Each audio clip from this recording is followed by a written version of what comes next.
नमस्कार। आज हम डिस्कस करेंगे volume of solid of revolution, यानी कि परिक्रमण ठोस का आयतन कैसे हम निकालते हैं। परिक्रमण ठोस, यहां से शब्द बनता है परिक्रमण ठोस। परिक्रमण यानी कि परिक्रमा करने वाला, परिक्रमा करने वाला जो जनरेटेड ठोस होगा, यानी कि किसी x के पारित यदि वक्र, ये इस तरीके से कोई वक्र दिया हुआ है, तो इस x के पारित अगर इसको हम रोटेट कराएं तो इसकी कुछ आकृति जो है वो इस तरीके से बन जाती है।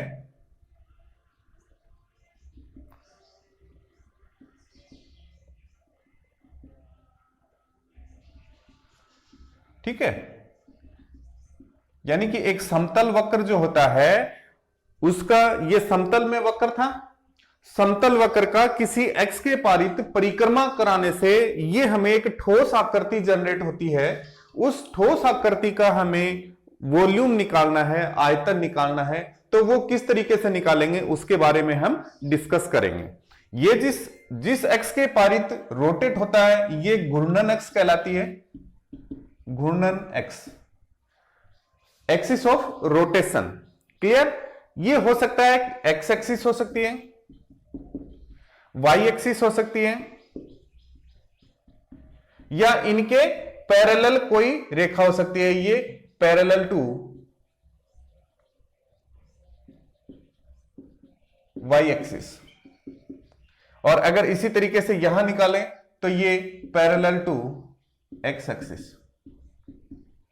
हो सकता है कि x एक्सिस के रिस्पेक्ट में रोटेट हो रहा हो सकता है कि y एक्सिस के रिस्पेक्ट में रोटेट हो रहा है, हो सकता है कि ये जो कर्व है ये x एक्सिस के पैरेलल कोई रेखा है उसके रिस्पेक्ट में रोटेट हो रहा है, हो सकता है कि y एक्सिस के रिस्पेक्ट में, y एक्सिस के पैरेलल कोई रेखा है उसके रिस्पेक्ट में रोटेट हो रहा है।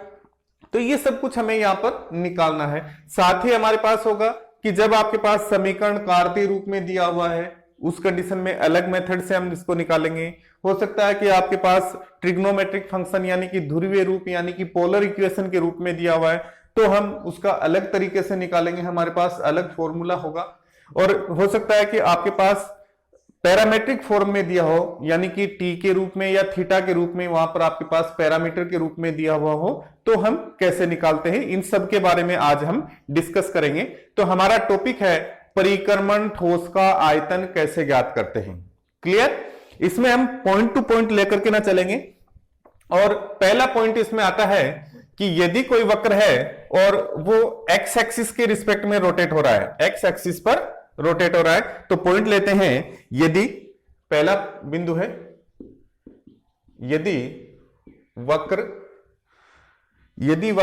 y is equal to f x, यदि वक्र y is equal to f x, x x एवं कोटियों x इजिकल टू a तथा x इजिकल टू b के मध्य, एक्स एक्स एवं कोटियों x is equal to a, x is equal to b के मध्य, b के मध्य का क्षेत्र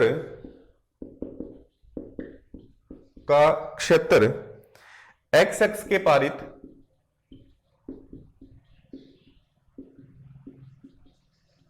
परिक्रमा करता है, तब उससे बनने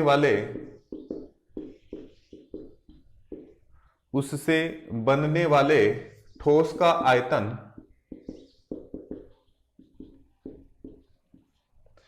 अब अपने को ये थोड़ा सा देख लेना है कि वक्र क्या दिया हुआ है, y is equal to f x दिया हुआ है। ओके, कह रहा है एक्स एक्स एवं कोटियों x इजिकल टू a तथा x इजिकल टू b के मध्य का क्षेत्र x के पारित परिक्रमा करता है, तब उससे बनने वाले ठोस का आयतन ज्ञात कीजिए। ये हमारे पास अब क्वेश्चन बन गया इस तरीके से। तो हम थोड़ा सा इसका ग्राफ बना लेते हैं। ये आपके पास y एक्सिस हो गया, ये आपके पास एक्स एक्सिस होगा। क्लियर? हमने लिया कोई वक्र है, कोई भी वक्र हो सकता है। सपोज कीजिए कि ये एक रेखा है, ये x इजिकल टू ए, यहां से x इजिकल टू बी, यहां तक का भाग x एक्सिस के पारित रोटेट हो रहा है। यानी कि कौन सी एक्सिस के पारित रोटेट हो रहा है? इस x के पारित रोटेट हो रहा है। यानी कि ये सीधी रेखा है और इस x को हम स्थिर मान करके ना इसको अगर घुमाएंगे तो घुमाने से ये हमारे पास इस तरीके से आकृति बनेगी, कुछ इस तरीके से बनेगी जो ठोस जनरेट होगा।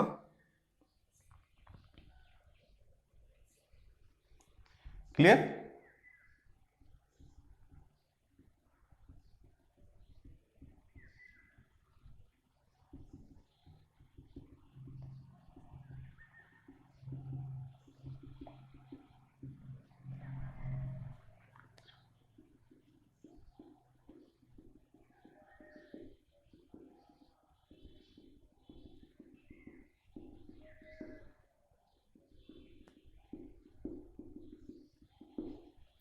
यानी कि हमारे पास जो आकृति बन रही है वो कुछ इस तरीके से बनेगी कि जैसे हमारे पास बाल्टी हो, बाल्टी के आकार का, यानी कि छिन्नक के आकार का हमारे पास इसे जो टोटल ठोस जो जनरेट होगा वो छिन्नक के आकार का होगा।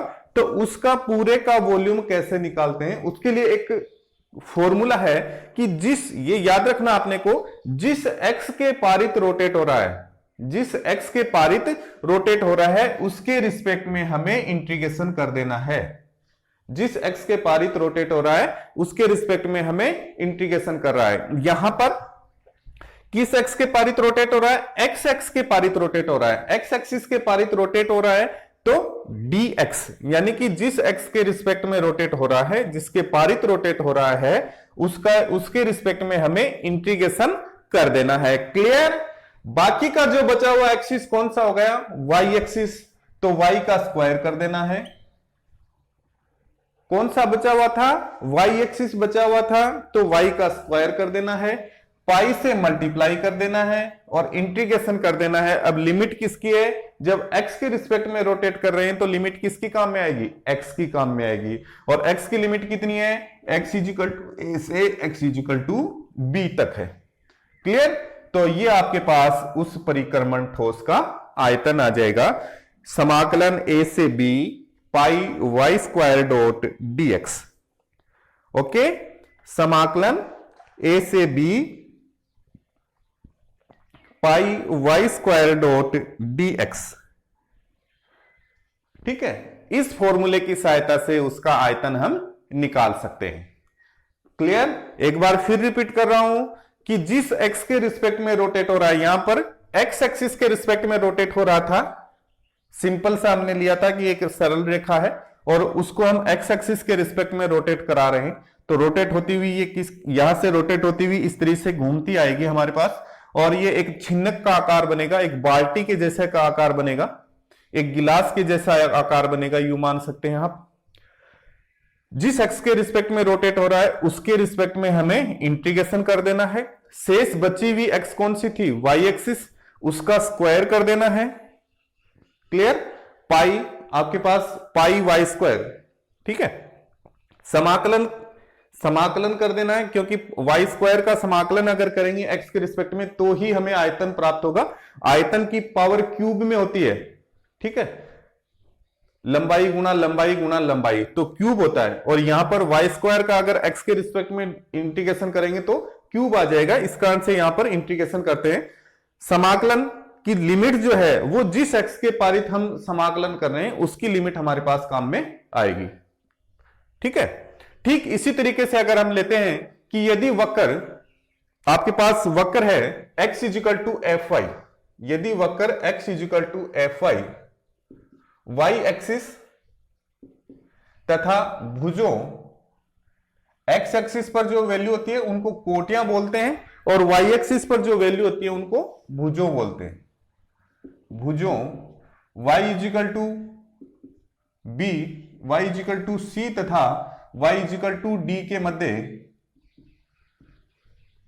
का क्षेत्र वाई एक्सिस के पारित परिक्रमा करता है, तब उससे बनने वाले ठोस का आयतन क्या होगा।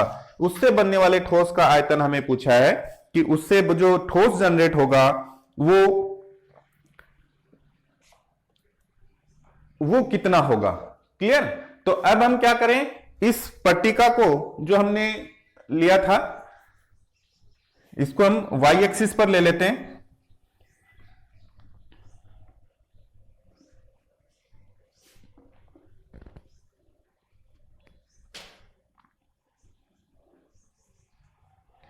वही सिंपल सी लाइन लेते हैं अपन। ये आपके पास ओरिजिन पॉइंट हो गया 0 0, ये एक्स एक्सिस हो गई, ये आपके पास वाई एक्सिस है, और इसके ऊपर कोई यूं मान के चले कि हम एक सीधी रेखा थी, सरल रेखा है। अगर इसको इसके रिस्पेक्ट में रोटेट कराएंगे तो रोटेशन ये होगा, क्लॉकवाइज एंटी क्लॉकवाइज इसमें आप कोई सा भी ले सकते हैं, इसमें कोई डाउट नहीं होगा। यहां पर अगर इसके रिस्पेक्ट में रोटेट करा रहे हैं, वाई एक्सिस के रिस्पेक्ट में रोटेट करा रहे हैं, तो ये इस तरीके से उठती हुई किधर आएगी, वापस अंदर जाएगी, और 360 डिग्री का एंगल जब बनाएगी तो इसकी कोई आकृति जो बनेगी वो कुछ इस तरीके से बनेगी।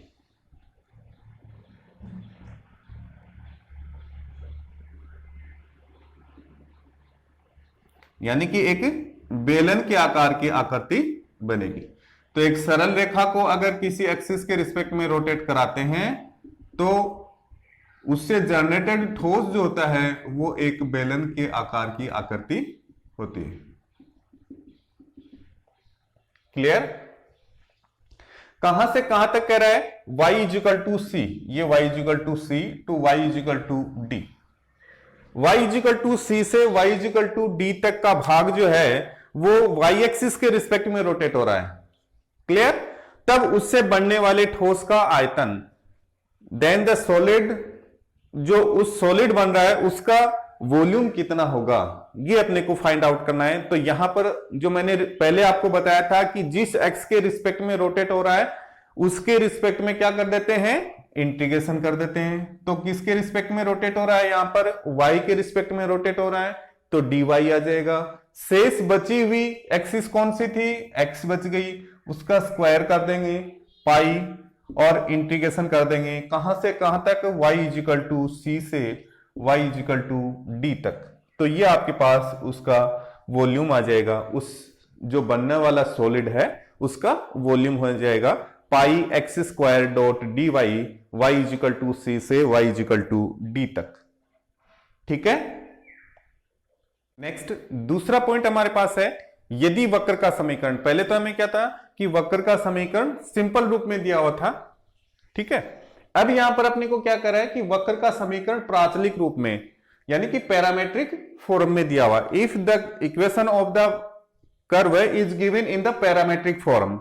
पैरामेट्रिक फॉर्म क्या होता है कि किसी प्राचल के रूप में देना, यानी कि x इजिकल टू तो ft दे दिया और y इजिकल टू gt दे दिया। तब t1 तथा t2 के मध्य का क्षेत्र, t1 और t2 दो पॉइंट होंगे, उनके बीच का क्षेत्र x एक्सिस के पारित परिक्रमा करता है, यानी कि किसके रिस्पेक्ट में रोटेट हो रहा है, x एक्सिस के रिस्पेक्ट में रोटेट हो रहा है। देन उससे बनने वाले ठोस का आयतन, then the volume of the solid of revolution, यानी कि x एक्सिस के रिस्पेक्ट में जब रोटेट हो रहा है तब उससे बनने वाला जो ठोस है उसका आयतन कितना होगा, ये अपने को यहां पर निकालना है। तो जैसा मैंने बताया था समाकलन करना ही करना है। किसके रिस्पेक्ट में रोटेट हो रहा है, x एक्सिस के, तो dx। क्लियर। एक बार dx ले लेते हैं इसको समझने के लिए, dx। ओके। यहां पर जो शेष बची हुई एक्सिस थी वाई स्क्वायर और पाई, ये हम निकालते थे एक्स एक्सिस के रिस्पेक्ट में जब रोटेट हो रहा है उस कंडीशन के अंदर। हमें एक्सिस तो वही है, एक्स एक्सिस ही है, लेकिन अब यहां पर क्या दे दिया, x is equal to f t and y is equal to g t. तो हमें t के पैरामीटर के फॉर्म में हमें निकालना पड़ेगा। तो ये आपके पास लिमिट हो जाएगी t1 से लेके t2 तक। इनको हमें पैरामीटर चेंज करने पड़ेंगे, तो dt इंटू dt। ये क्या हो गया आपके पास dx upon dt, dx upon dt क्या हो जाएगा f डेश t। क्लियर? तो ये आपके पास बन जाएगा इंटीग्रेशन t1 से लेके t2 तक pi y square into f dash t into d t. Y square की वैल्यू भी पुट कर देते हैं, तो इंटीग्रेशन t1 से लेके t2 तक पाई वाई स्क्वायर की वैल्यू है जी टी का square into f dash T D T. Clear? तो इस फॉर्मूले की सहायता से उस सॉलिड का वॉल्यूम हम आसानी से निकाल सकते हैं। क्या हो जाएगा t1 से लेके t2 तक, क्लियर, t1 से t2 तक पाई gt का square f dash t dt। Okay, अगर यही यूं कह दें कि यही x एक्सिस के पारित में घूम करके ना किसके पारित घूम रहा है, y एक्सिस के पारित घूम रहा है। ठीक है, क्या कह दे कि y एक्सिस के पारित परिक्रमा करना है, rotate about the y axis. तो हम क्या करेंगे, ये आपके पास किस में कन्वर्ट हो जाएगा t1 से लेके t2 तक। अब y एक्सिस के रिस्पेक्ट में रोटेट हो रहा है तो dy, बाकी का बचा हुआ axis x square into pi. Value put कर दो t1 से लेके t2 तक, हमें t के स्टेप में निकालना है, तो इसको हम क्या करते हैं अपॉन dt इंटू dt, और ये dy अपॉन dt क्या हो जाएगा, dy अपॉन dt हो जाएगा आपके पास g डेट्स t, तो पाई इंटू एफ टी का whole square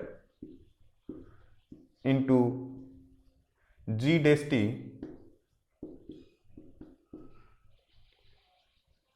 into d T.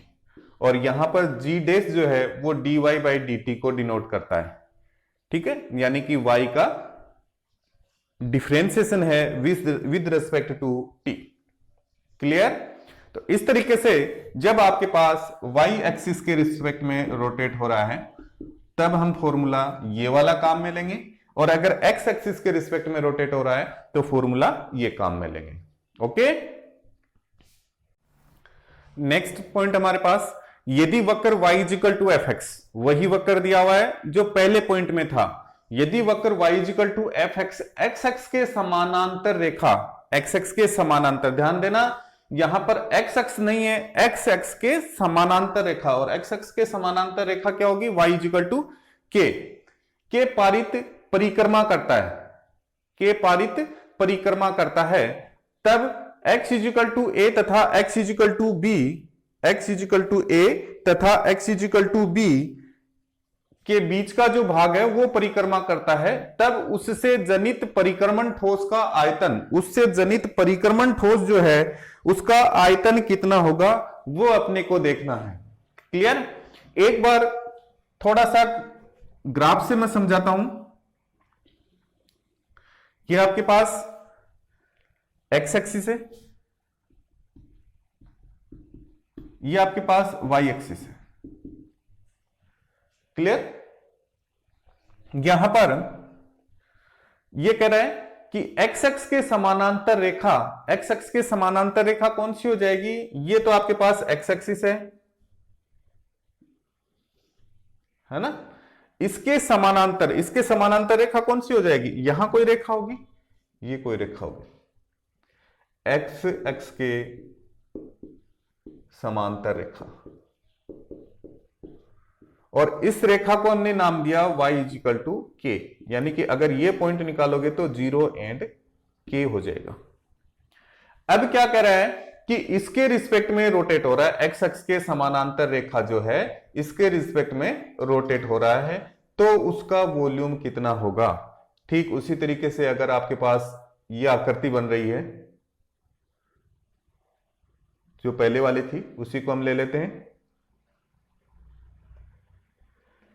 तो इसका आयतन कितना होगा, जबकि आपके पास जो रोटेट है वो ये हो रहा है, और बिंदु आपके पास है x इजिकल टू ए से x इजिकल टू बी के बीच का जो भाग है वो रोटेट हो रहा है। क्लियर? जो मैंने बताया था उसको अच्छे से दिमाग में रखना है, जिस x के रिस्पेक्ट में रोटेट हो रहा है उस x के रिस्पेक्ट में ही इंटीग्रेशन करना है। तो यहां किस x के रिस्पेक्ट में हो रहा है, x एक्सिस हो या x के समानांतर हो, है तो x कौन सी, x ही ना, तो x के रिस्पेक्ट में रोटेट हो रहा है यानी कि dx। बाकी का जो बचा हुआ है वो y स्क्वायर, ठीक है। अब कितना कम है, x एक्स से कितना दूर है वो देख लो, x एक्स से कितना दूर है, k दूरी पर है, ठीक है। तो ये हो गया x एक्सिस ये थी, इससे कितना दूर है, k दूर है, तो y माइनस के का होल स्क्वायर, जितना दूर है वो घटा दो, इंटू पाई इंटीग्रेशन लिमिट कितनी हो जाएगी, x इजिकल टू a से x इजिकल टू b तक हो जाएगी। क्लियर, यानी कि जिस एक्स के समानांतर या जिस एक्स के रिस्पेक्ट में रोटेट हो रहा है उसके रिस्पेक्ट में तो इंटीग्रेशन कितनी दूर है वो इसमें से y में से घटा देंगे, y माइनस के का स्क्वायर, पाई आपके पास आएगा ही, समाकलन a से b तक लिमिट हो जाएगी। तो ये आपके पास उसका आयतन आ जाएगा, समाकलन a से b पाई y माइनस के का स्क्वायर डॉट dx, ठीक है। ठीक इसी तरीके से यदि वक्र आपके पास x is equal to f y दिया हुआ है, x is equal to f y दिया हुआ है, और ये वक्र y एक्स के समानांतर कोई रेखा है, y एक्स के समानांतर कोई रेखा है जिसका हम नाम दे सकते हैं x इजिकल टू h, उसके पारित y इजिकल टू c से y इजिकल टू d के मध्य परिक्रमा करता है, तब उससे परिक्रमण ठोस का आयतन कितना होगा। तो इसका जो थोड़ा सा ग्राफ है वो अलग तरीके से ले लेते हैं, ये हमें अपने को ध्यान रखना है।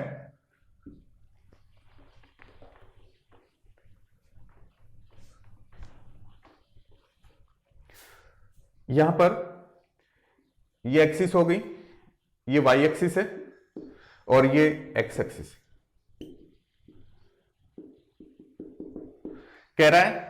यहां थोड़ा सा देख लेना, यदि वक्र x is equal to f y दिया हुआ है, ठीक है, y x के समानांतर रेखा x is equal to h, y x के समानांतर रेखा कौन सी हो गई, ये x is equal to h, clear. के पारित y x के समानांतर रेखा होगी, के पारित y इजिकल टू c से y इजिकल टू d के मध्य, हमने यही लिया था यहां पर कि ये सरल रेखा है, y is equal to c to y is equal to d के मध्य का जो भाग है वो यहां पर रोटेट हो रहा है,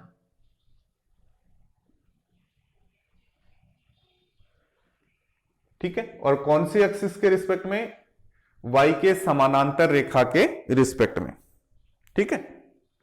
y के समानांतर रेखा के रिस्पेक्ट में रोटेट हो रहा है, दैट मींस एक्सिस तो कौन सी है, y है, तो dy, बाकी का बचा हुआ कौन सा एक्स है, एक्स एक्सिस, जिसका स्क्वायर करना है। अब इससे एक्स एक्सिस में एक्स, ये इससे कितनी दूरी है, ये बीच की दूरी कितनी है, ये x इजिकल टू एच हमने लिया है, x इजिकल टू एच, तो x माइनस एच दूरी पर है, उसका स्क्वायर पाई समाकलन 0 से y इजिकल टू c से y इजिकल टू d तक, x माइनस एच, एक्स की वैल्यू कहां से रख देंगे, यहां से रख देंगे, क्लियर, x माइनस एच का square into d y, okay, x minus h का स्क्वायर इंटू डी वाई। ये तो कौन सी एक्सिस के रिस्पेक्ट में होगा, y एक्सिस के। यहां से देखने से पता लग जाएगा, यहां से देखने से हमें पता लग जाएगा कौन सी एक्सिस के रिस्पेक्ट में रोटेट हो रहा है। अगर यही x एक्सिस के रिस्पेक्ट में रोटेट होता है तो हम क्या लिखते हैं, x इजिकल टू a से x इजिकल टू b तक पाई y माइनस के का स्क्वायर इंटू dx। ये आपके पास होता है x एक्सिस के रिस्पेक्ट, x एक्सिस के पैरेलल, के पैरेलल, ये y एक्सिस के पैरेलल, ये x एक्सिस के पैरेलल। और अगर इसी में से मैं h को घटा दूं तो ये आपके पास क्या हो जाता, ये तो y एक्सिस के रिस्पेक्ट में रोटेट हो रहा है, पैरेलल में होकर के ना y एक्सिस पर रोटेट हो रहा है, और ये x एक्सिस पर रोटेट हो रहा है, क्लियर। अब लेते हैं हम कि जब आपके पास थीटा के रूप में समीकरण दिया हुआ हो, यदि वक्र का समीकरण थीटा के रूप में यानी कि ध्रुवीय रूप में दिया गया है, उस कंडीशन के अंदर कैसे निकालते हैं। तो लेते हैं, यदि वक्र का समीकरण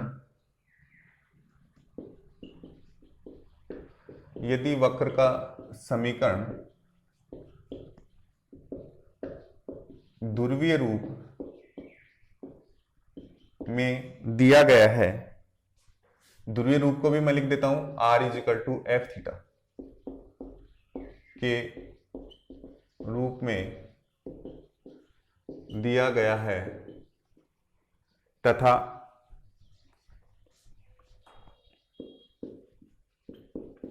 वक्र प्रारंभिक रेखा के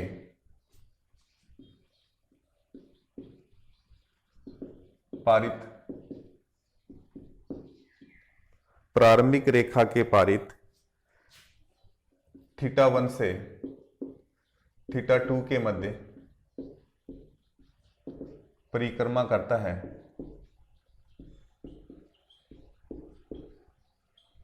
θ1 से θ2 के मध्य परिक्रमा करता है, तब उससे जनित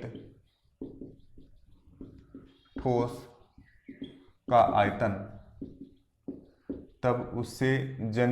का आयतन क्या कह रहा है कि वक्र का समीकरण जो है वो ध्रुवीय रूप में दिया गया है, यानी कि r=f थीटा के रूप में दिया गया है, तथा वक्र प्रारंभिक रेखा के पारित परिक्रमा करता है। प्रारंभिक रेखा किसको बोलते हैं? Initial line.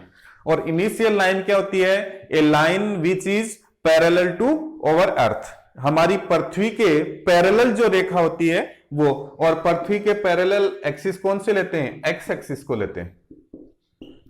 ठीक है, तो प्रारंभिक रेखा कौन सी होती है? एक्स एक्सिस होती है। प्रारंभिक रेखा एक्स एक्सिस होती है। क्लियर? कौन सी रेखा होती है? एक्स एक्सिस होती है प्रारंभिक रेखा।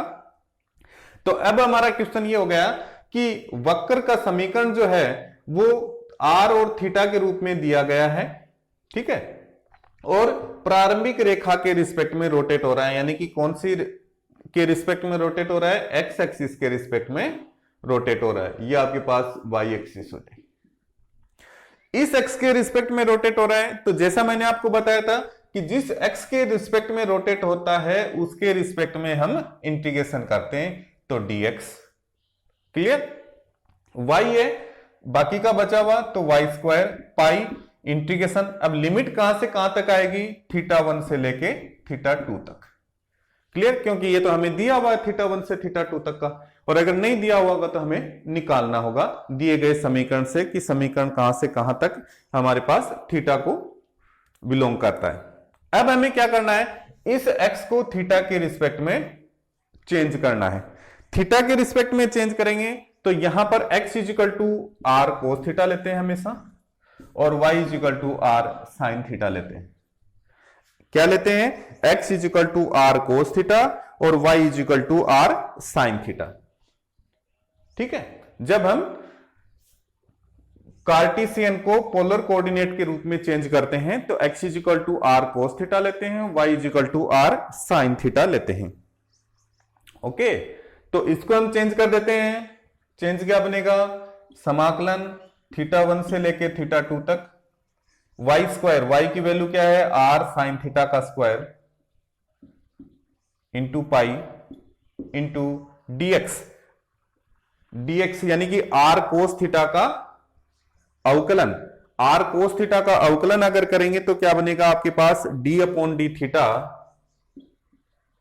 Of r cos theta into d theta, d/d theta of r cos theta into d theta. Clear? ये आपके पास बनेगा θ1 से लेके θ2 तक पाई r³ sine theta into D theta 2/3, यानी कि 2π/3 r³ sine theta d theta 2/3 पाई r³ sine theta d theta. Clear? कब?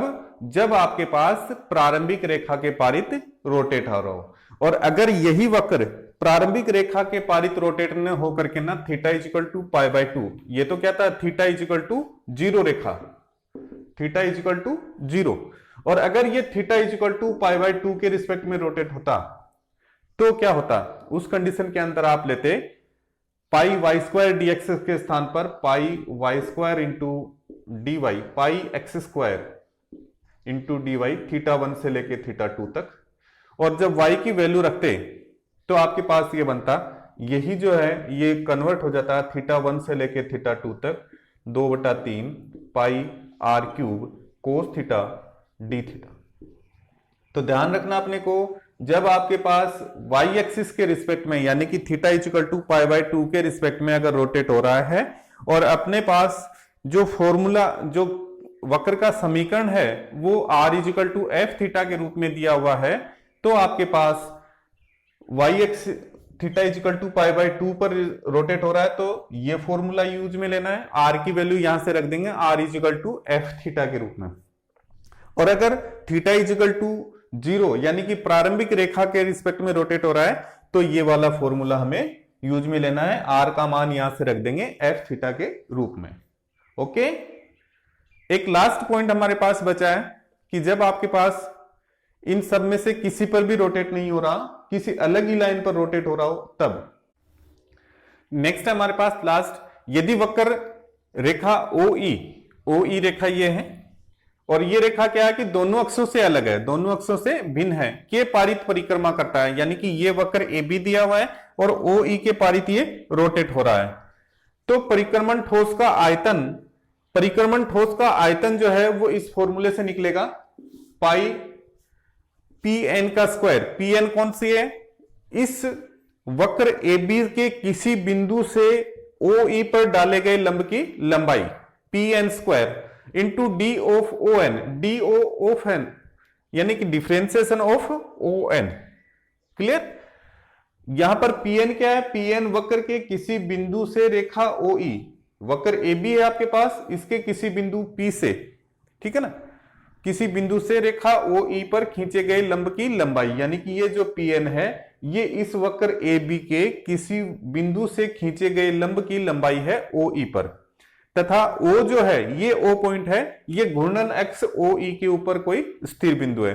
तो इस फॉर्मूले की सहायता से हम उसका टोटल जो परिक्रमण ठोस का आयतन जो है वो निकाल सकते हैं। तो आज के वीडियो में बस इतना ही। इन्हीं फॉर्मूलों को यूज में लेते हुए नेक्स्ट वीडियो के अंदर हम कुछ एक क्वेश्चंस लेंगे जो इन फॉर्मूलों पर आधारित होंगे और वहां पर देखेंगे कि किस तरीके से हम उन सॉलिड्स का वॉल्यूम निकालते हैं जो एक्स एक्सिस, वाई एक्सिस या इनके पैरेलल जो भी एक्सिस हैं उनके रिस्पेक्ट में रोटेट होते हैं। That's all students, thanks.